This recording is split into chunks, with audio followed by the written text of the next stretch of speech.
Welcome to J Chandra vlogs. இன்னைக்கு திருச்சி சீரீஸ்ல vlog number 2 பார்க்க போறோம். அதுக்கு முன்னாடி விளாக் நம்பர் 1 உச்சி பிள்ளையார் கோயில் வீடியோ நீங்க பார்க்கல அப்படின்னா டிஸ்கிரிப்ஷன் பாக்ஸ்ல லிங்க் வச்சிருக்கேன், அதை பார்த்துட்டு வாங்க. அப்புறமா இந்த வீடியோவை தொடருங்க. வாங்க இப்ப திருப்பத்தூரும் சமயபுரம் விளாகையும் பார்ப்போம். உச்சி பிள்ளையார் கோயிலை முடிச்சுட்டு இப்போ சத்திரம் பஸ் ஸ்டாண்டுக்கு போயிட்டு இருக்கேன். ஏன்னா திருப்பத்தூர் அப்படின்னு சொல்லிட்டு பிரம்மபுரீஸ்வரர் கோயிலுக்கு போகணும் அப்படின்னு சொல்லிட்டு முடிவு பண்ணி இப்போ அங்கே போயிட்டு இருக்கேன். நீங்கள் பார்க்குறது சத்திரம் பஸ் ஸ்டாண்டுங்க. உள்ளே போய் பஸ் இருக்கான்னு பார்ப்போம். எவ்ரி ஹாஃப் அன் ஹவருக்கு ஒரு பஸ் இருக்குது அப்படின்னு சொல்லி சொல்கிறாங்க. போய் பஸ் ஏறுவோம். திருப்பத்தூருக்கு பஸ்ஸில் போயிட்டு இருக்கேன். அங்கே போய் பிரம்மபுரீஸ்வரரை பார்த்துட்டேன். இது வந்து காவிரி ஆறுங்க. மழை காலத்துலலாம் நல்லா ஃபுல்லாக தண்ணி இருக்கும் அப்படின்றாங்க. இப்போ வெறும் மணல் காட்சியாக இருக்குது, ஒரு ஓரமாக தண்ணி இருக்குது. ஃப்ரெண்ட்ஸ், வந்துட்டோம், திருப்பத்தூருக்கு வந்துட்டோம். ராஜகோபுரம் பாருங்கள் எவ்வளோ அழகாக இருக்குது. அப்படியே இந்த சுற்று வட்டாரத்தை அப்படியே வந்து காமிச்சிருக்கேன். இங்கே நிறைய போர்டுங்கள்லாம் இருக்குது. பின் வரும் வீடியோக்களில் வந்து உங்களுக்கு அதெல்லாம் விவரமாக எடுத்திருக்கேன். கோவிலுக்கு உள்ளே போய் கணபதியை தரிசனம் பண்ணிவிட்டு அப்படியே சிவபெருமானையும் தரிசனம் பண்ணுவாங்க.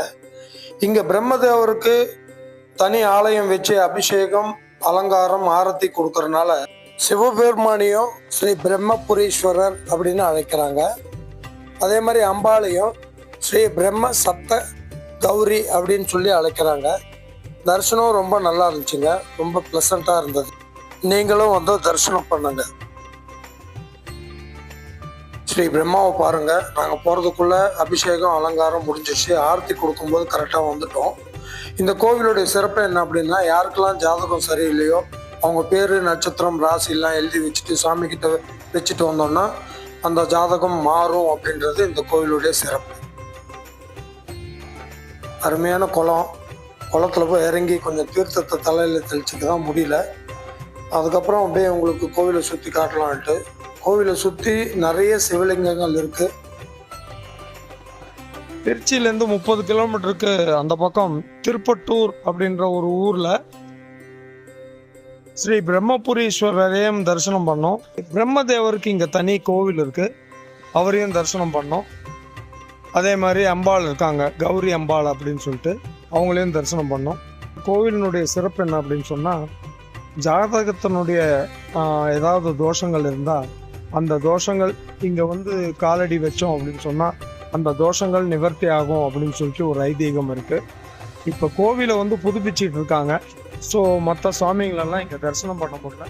அவங்களுடைய பேருங்களை மட்டும் வீடியோ எடுத்துகிட்டு வந்திருக்கேன், அதையும் நீங்கள் பார்க்கலாம். நீங்கள் பார்க்குற இந்த நந்தி பெருமானை சுற்றி நிறைய சிவலிங்கங்கள் இருக்குங்க. ஆனாலும் சென்ட்ரலில் ஒரு கார்டனில் ஒரு மண்டபம் கட்டி அழகாக இந்த நந்தி பெருமாள் வச்சுருந்தாங்க. ரொம்ப அழகாக இருக்கு பார்க்கறதுக்கு. கைலாசநாதர், ஸ்ரீ ஜம்புகாநாதர், ஸ்ரீ காளஹஸ்தி ஈஸ்வரர். காளஹஸ்தி போக முடியாதவங்க இங்கே வந்து கூட தரிசனம் பண்ணிக்கலாம் சுவாமியை. ஸ்ரீ அருணாச்சலேஸ்வரர், ஸ்ரீ ஏகாம்பரேஸ்வரர், ஸ்ரீ மண்டுகநாதர், ஸ்ரீ சப்தகிரீஸ்வரர். காலையில் எப்போ திறப்பாங்க, மத்தியானம் எப்போ சாத்துவாங்க, மாலையில் எத்தனை மணிக்கு திறப்பாங்க, நைட்டு எத்தனை மணிக்கு சாத்துவாங்கன்றது டீட்டெயில். இப்போ நீங்கள் போர்டில் பார்த்துக்கிட்டு இருக்கிறது எந்தெந்த வேண்டுதலுக்கு எத்தனை விளக்கு போடணுன்ற டீட்டெயிலும், எந்த மாதிரி தோஷத்துக்கு எவ்வளோ விளக்கு போடணும் அப்படின்ற டீட்டெயிலும், எந்த நட்சத்திரக்காரங்க, எந்த ராசிக்காரங்க எத்தனை விளக்கு போடணும் அப்படின்ற டீட்டெயிலும் கிளியராக கொடுத்துருக்காங்க. நீங்கள் வந்து படிச்சுக்கிட்டு அந்த விளக்கு போடலாம்.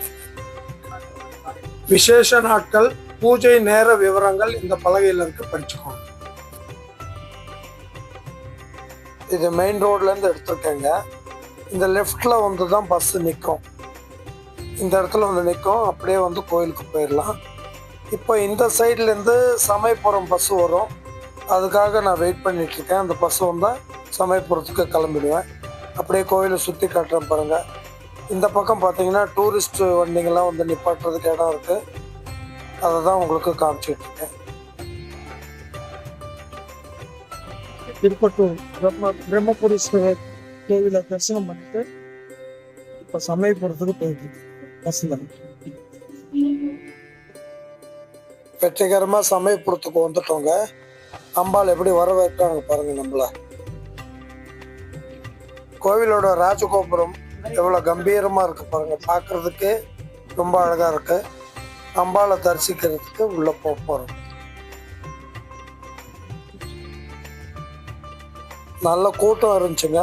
ஆனாலும் அம்பாளுடைய தரிசனம் நல்லபடியாக நடந்தது. ஆனால் உங்களுக்கு வீடியோ எடுத்து காட்ட முடியல. அதனால தான் இந்த படங்கள் மூலிமா அம்பாளை காமிச்சிட்ருக்கேன். நீங்களும் பாருங்கள்.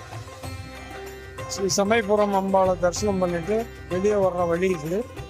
அதுலேருந்து இந்த மண்டபத்துக்கு, இந்த மண்டபத்தில் வந்து வீடியோ எடுக்கிறேன். இந்த மண்டபத்தில் தான் விநாயகர் கோவில் இருக்குது, இன்னொரு அம்மன் கோவிலும் இருக்குது. அவங்களையும் தரிசனம் பண்ணிட்டேன். அம்மன் கோயிலோட முன் வாசலுங்க. இந்த இடத்துல நின்று வீடியோ எடுக்கலாம், ஃபோட்டோ எடுக்கலாம். அதை தான் உங்கள்கிட்ட காமிச்சிட்ருக்கேன். இங்கேருந்தும் அம்பாளை தரிசிக்கலாம். ஆனால் அவ்வளோ கிளியராக தெரிய மாட்டாங்க.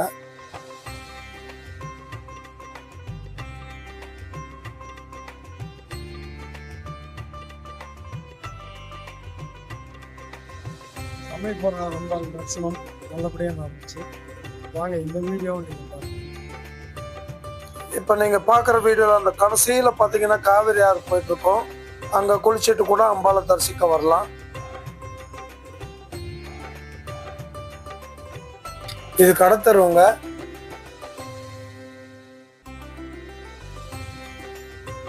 இந்த கடைங்களை பாருங்க, எவ்வளோ பெரிய கடைங்க.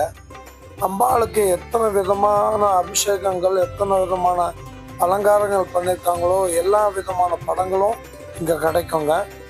அழகாக வாங்கிக்கலாம். ரொம்ப அற்புதமாக இருந்துச்சு இதை பார்க்குறதுக்கு. உங்களுக்கு வீடியோவில் காட்டணுன்றதுக்காக அந்த கடைகளில் பர்மிஷன் கேட்டு 2 ஃபோட்டோக்களை வீடியோ எடுத்திருக்கேன் பாருங்கள்.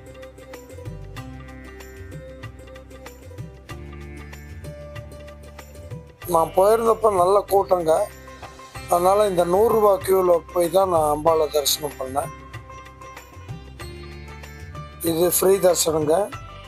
நேரம் இருக்கிறவங்க அழகாக நின்று பார்க்கலாம். இங்கே மாலைங்கள்லாம் விற்கிறாங்கங்க. விதவிதமான மாலை, ஆள் உயர மாலை கூட இருக்குது. அதே மாதிரி எலுமிச்சம்பழம் மாலை, அப்புறம் மாவிளக்கு போடுவாங்க அம்பாளுக்கு. அதெல்லாம் கூட இங்கே கிடைக்கும். அதை வாங்கிட்டு நீங்கள் உள்ளே போகலாம். நீங்கள் பார்க்குறது கோவிலுங்க. கோவில் பக்கத்துலேயே முடி திருத்துற இடம், அப்புறம் குளிக்கிறதுக்கு தங்கும் விடுதி எல்லாமே இருக்குது. எல்லா வசதிகளும் இங்கே இருக்குது. நீங்கள் பயன்படுத்திக்கலாம். இந்த 2 கோவில் தரிசனமும் ரொம்ப அட்டகாசமாக இருந்ததுங்க. ரொம்ப மனசுக்கு சந்தோஷமாக இருந்தது. ஆனால் சுவாமிங்களை உங்களுக்கு காட்ட முடியல அப்படின்ற வருத்தம் எனக்கு இருக்குது. ஏன்னா எடுக்கிறதுக்கு பர்மிஷன் கொடுக்கல. ஆனால் என்ன மாதிரியே நீங்களும் இந்த கோவிலுக்கு வந்தீங்கன்னா அற்புதமான தரிசனம் கிடைக்கும் அப்படின்னு நான் நம்புகிறேன். இந்த வீடியோ பிடிச்சிருந்ததுன்னா லைக் பண்ணுங்கள், ஷேர் பண்ணுங்கள், கமெண்ட் பண்ணுங்கள். என் சேனலை சப்ஸ்கிரைப் பண்ணுங்கள். நன்றி.